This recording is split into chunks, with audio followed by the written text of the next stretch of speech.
Direto de Brasília, com Eliane Cantanhede.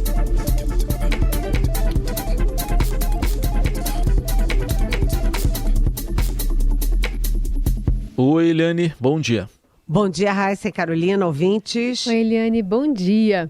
Vamos começar com um assunto que está na capa aqui do portal do Estadão de hoje, sobre esses navios iranianos. Você entende que a permissão de Brasília para que esses dois navios de guerra fiquem atracados aqui no Porto do Rio de Janeiro, apesar do pedido contrário dos Estados Unidos, expõe alguma tentativa do novo governo em mostrar uma independência diplomática? Isso é parte, né, da história da diplomacia brasileira. A diplomacia brasileira age muito como independente, né? Ela mantém os diálogos abertos com os dois lados. Quando os lados têm disputas entre eles, o Brasil tende a ser neutro. No caso da Ucrânia, por exemplo, a guerra da Ucrânia, né? O Brasil mantém diálogos e pontes tanto com a Ucrânia quanto com a Rússia.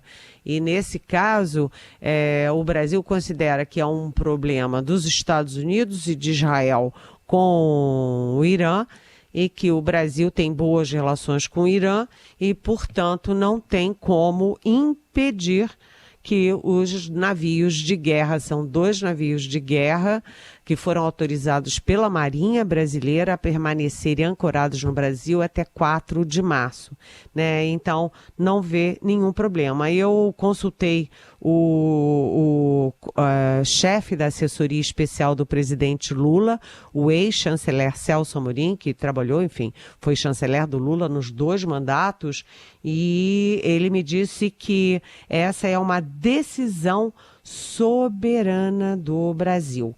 E ele disse ainda também que, além de ser uma decisão soberana, é uma decisão que é consistente, isso é aspas, tá, gente? Aspas, consistente com o direito marítimo internacional e consistente com a boa prática diplomática. Agora, os nossos repórteres conversaram com um porta-voz do Departamento de Estado norte-americano, tanto a Beatriz Bula quanto a Renata Tranches, e o governo americano reclamou. Disse que essa é uma decisão errada, que passa uma mensagem errada, e destacaram ainda, né, esse porta-voz destacou ainda para os nossos repórteres que o Brasil é o único da nossa região a adotar uma medida desse tipo, né, e disse que o Brasil sim é um país soberano, mas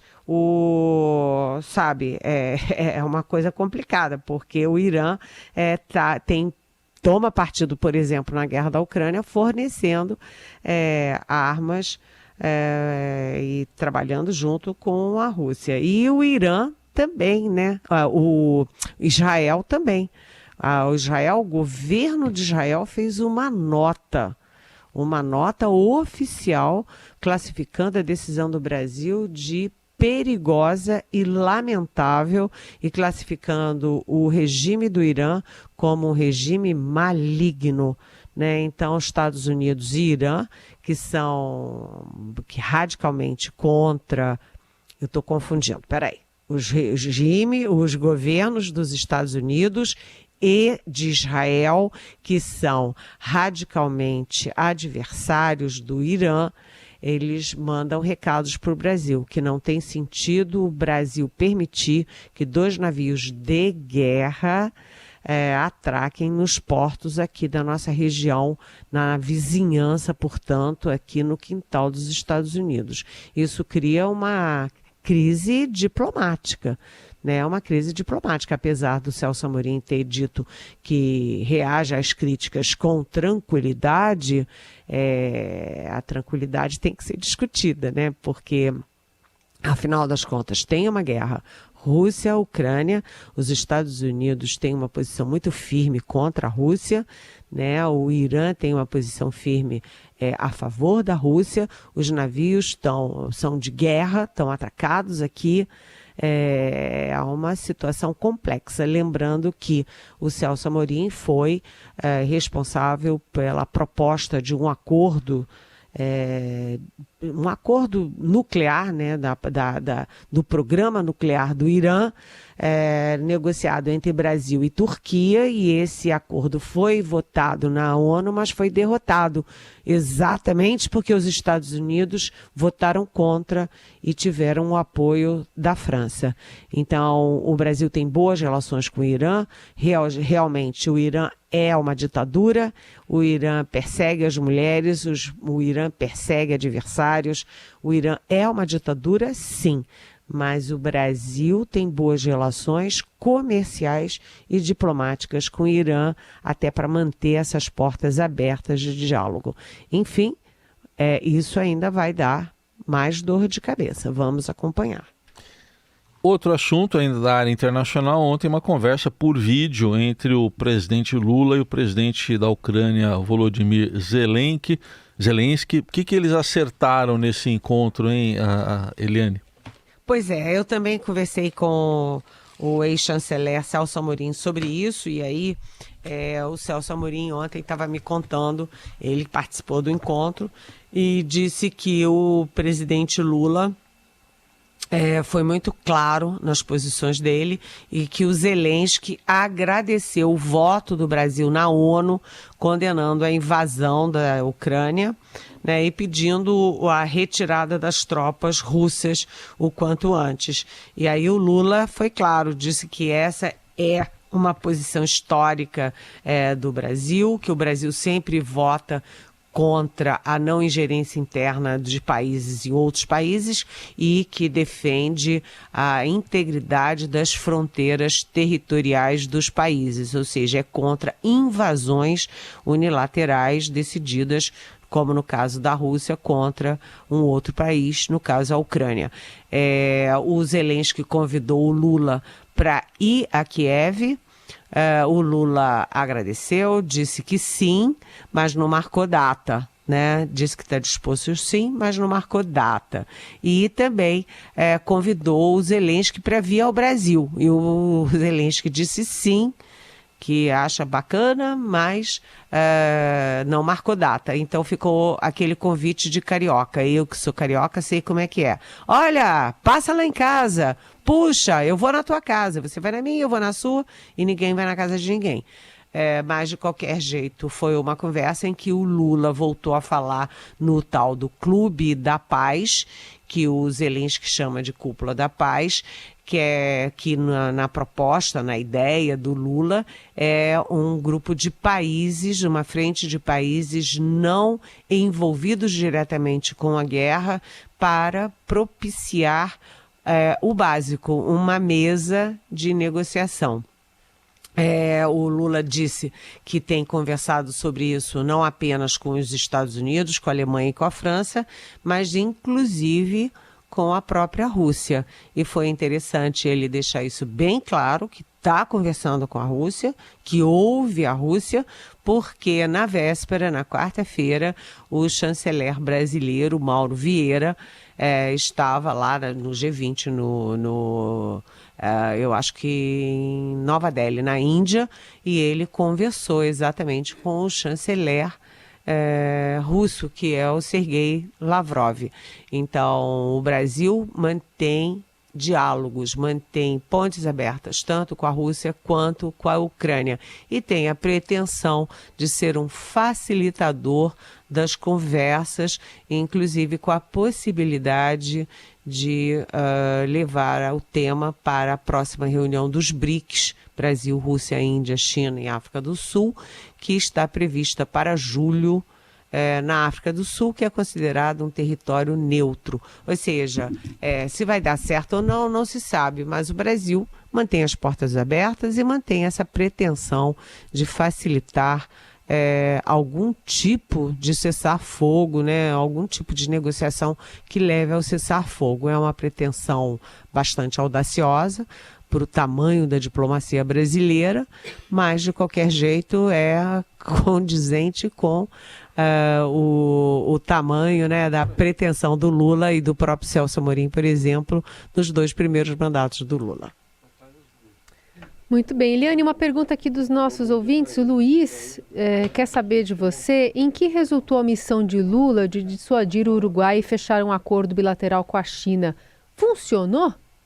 Oi, Luiz. Você sabe que é uma boa pergunta, porque sabe que o Brasil, né, que é o principal líder do Mercosul, maior líder da América do Sul, um dos principais, se não o principal líder da América Latina, está sempre impedindo o Uruguai de fazer acordos bilaterais, né? No primeiro mandato, Lula impediu que o Uruguai fechasse um acordo bilateral para a venda da sua carne para os Estados Unidos e agora tenta impedir que também feche um acordo bilateral com a China. Até onde eu saiba, Luiz, o acordo não foi fechado, mas também não foi abandonado. Eu acho que continua em negociações, no aguardo de como evoluem as negociações do próprio Mercosul com a União Europeia. Né? Se o Brasil conseguir empurrar, dar aquele empurrãozinho final no acordo União Europeia, Mercosul, talvez até o Uruguai volte atrás, mas se não, essa possibilidade de negociação direta com a China continua aberta, porque o Brasil produz muita coisa, né, Luiz? O Brasil é um dos maiores produtores agrícolas do mundo, um dos maiores produtores de carne do mundo, produz avião, produz ônibus, produz sapato. O Brasil é muito poderoso, é um exportador poderoso, um produtor poderoso. Tem uma planta industrial enorme, mas o Uruguai vive basicamente da exportação da sua carne, né? E, portanto, nada mais justo do que fizesse esses acordos bilaterais. Mas o Brasil, com a sua força na região, tem sucessivamente barrado. A diferença é que o novo presidente do Uruguai já não é tão aliado ao Brasil. É aliado, sim, mas não é tão de esquerda como foram os antecessores. Então ele pode ter uma posição mais, vamos dizer, mais firme, mais altiva e dizer não para o Brasil. Mas eu acho que tudo isso depende muito de Mercosul, União Europeia, repito. Análise política direto de Brasília com Eliane Cantanhede. Ontem o presidente Lula se manifestou finalmente sobre a situação do ministro das Comunicações, Juscelino Filho, e diz que se ele não conseguir comprovar a sua inocência sobre a revelação do Estadão de que recebeu diárias e usou o avião da FAB para ir a um leilão de cavalos em São Paulo, não poderá continuar no governo. Tem outras coisas também, mas em entrevista à Band News FM, o presidente disse que convocou Juscelino para uma reunião na segunda-feira, assim que o ministro chegar do exterior, para que possa definir o futuro do seu subordinado. A gente vai ouvir esse trecho. Eu tentei essa semana conversar com o Juscelino. O ministro Juscelino está viajando, está no exterior, a serviço do Ministério, discutindo no encontro de telecomunicações. Eu já pedi para o ministro Rui Costa convocar ele para segunda-feira para a gente ter uma conversa, porque ele tem direito de provar sua inocência. Mas se ele não conseguir provar sua inocência, ele não pode ficar no governo. Eu garanto a todo mundo a presunção de inocência. Todo mundo que for acusado de alguma coisa tem o direito de provar sua inocência. Se ele for inocente, ele ficará no governo. Se ele for culpado, ele sairá do governo. E aí, Eliane, qual a sua avaliação dessa, finalmente, manifestação? Eu diria que demorou, né? A primeira coisa que a gente constata é que o presidente Lula demorou muito.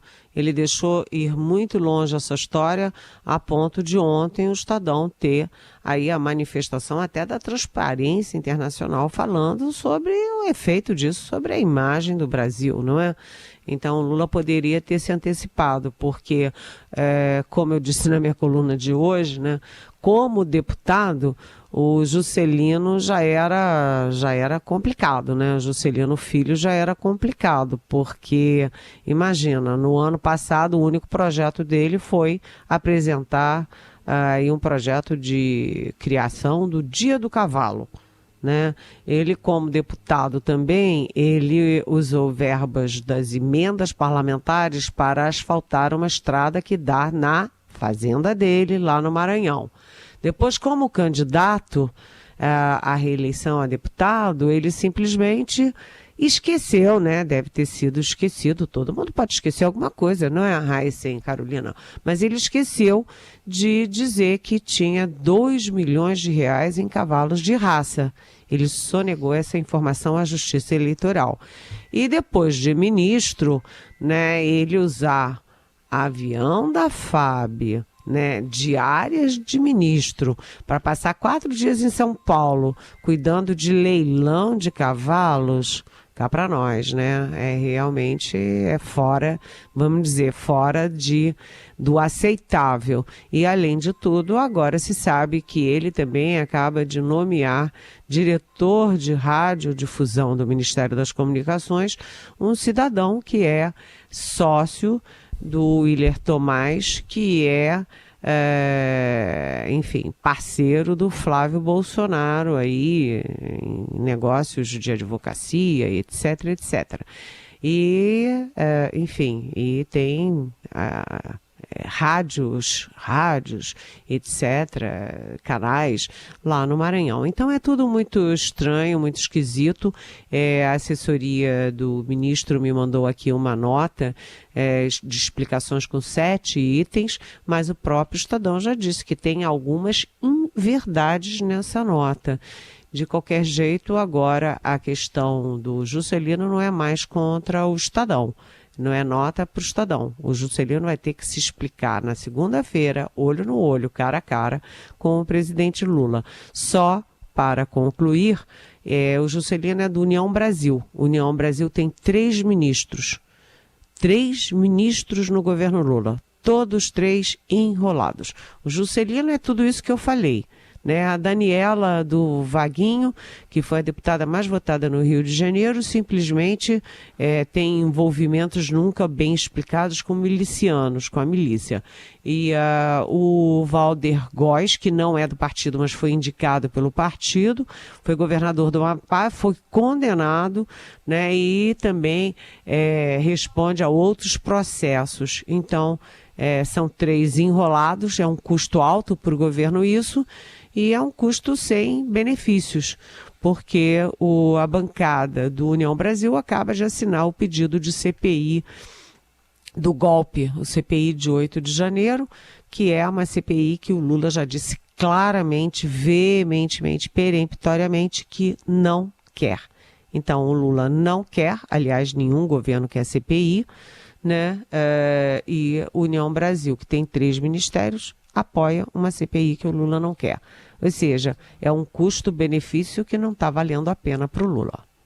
Só para a gente encerrar, Eliane, por outro lado, né, o governo tem ministras a serem exaltadas. A da Igualdade Racial do Brasil, Aniele Franco, entrou na lista das 12 mulheres do ano, feita pela revista Time, que destaca, inclusive, a trajetória dela, né, ressaltando que ela nunca planejou fazer parte da política, mas tudo mudou em 2018.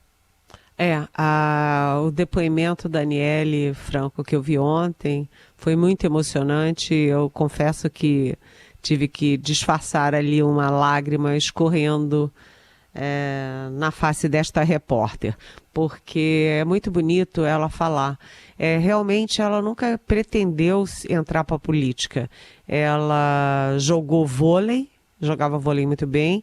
Com isso, ela foi para os Estados Unidos, ela tem curso superior, tem mestrado, doutorado, nessa área toda, e ela diz que é muito importante, depois de tantos atrasos, né, nos 4 últimos anos, você está no governo que, segundo ela, abre as portas ali para as pessoas, para a população preta, para as mulheres, para a igualdade. Foi muito bonito e eu acho que ela representa muito, muito bem o Brasil, e a foto dela na Time é uma foto de uma mulher linda, forte, poderosa, e ela só entrou para a política depois do assassinato cruel da irmã dela, a Marielle Franco. Aliás, uma pergunta que não quer calar. Quem matou Marielle? Isso nunca foi respondido. Aliás, essa notícia da Aniele Franco sai exatamente no dia em que sai a pesquisa do Fórum de Segurança Nacional mostrando que todas as violências contra as mulheres, todas aumentaram. Assassinatos aumentaram, bullying, assédio, perseguição, violência mesmo, maltratos, tortura, tudo. Todas as agressões contra as mulheres aumentaram no nosso Brasil. Gente, a Aniele é um grito de que é preciso cuidar das populações pretas, das populações femininas e das populações pobres nesse país. Eliane Cantanhede, conosco de segunda a sexta. Você envia a pergunta para ela responder aqui a partir das 9 com a hashtag Pergunte para Eliane nas redes sociais. Obrigada, Eli. Bom fim de semana, viu? Bom fim de semana. Beijão. Bom fim de semana. Beijão. Bom fim de semana. Beijão.